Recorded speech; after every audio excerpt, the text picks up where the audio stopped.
Headline: Astronomers get first glare-free view of Uranus's rings. Washington, August 24th.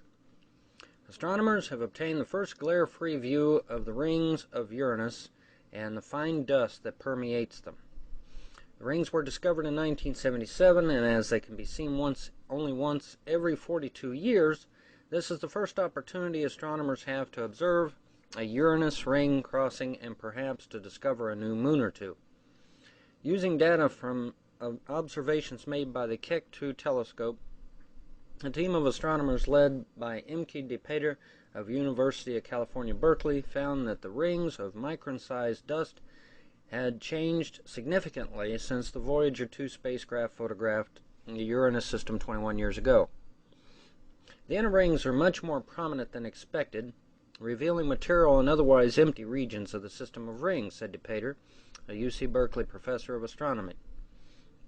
People tend to think of the rings as unchanging, but our observations show that not to be the case. There are a lot of forces acting on small dust grains, so it is not that crazy to find that the arrangement of the rings has changed, she said.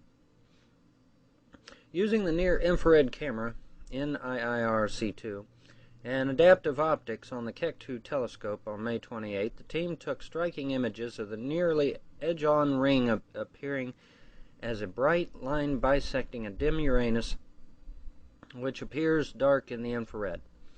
The improvements to the adaptive optic system allowed us to capture unbelievably crisp images of Uranus, and it was as if the Keck telescope was orbiting in space, said Macros van Dam, adaptive optics scientist at the W.M. Keck Observatory.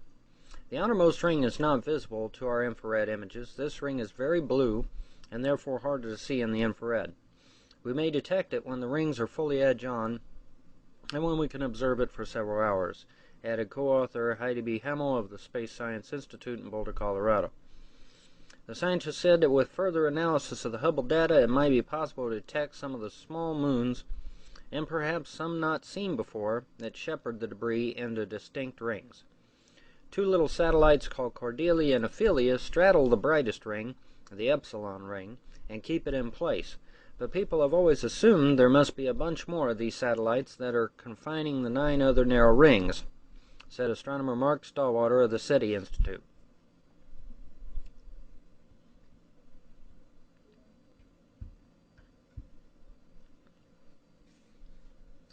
The stupid internet freaked out on me there for a second. I thought I was losing my page. Okay, this is a unique viewing geometry that only comes along once in 42 years when we have a chance of imaging these tiny satellites, because normally they are lost in the glare of the rings. Now the rings are essentially invisible, he said.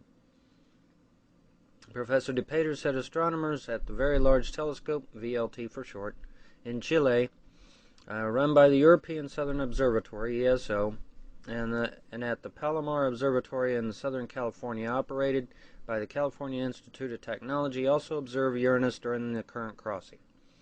Okay, so basically, if I'm understanding this correctly, there are tiny moons within the rings of Uranus.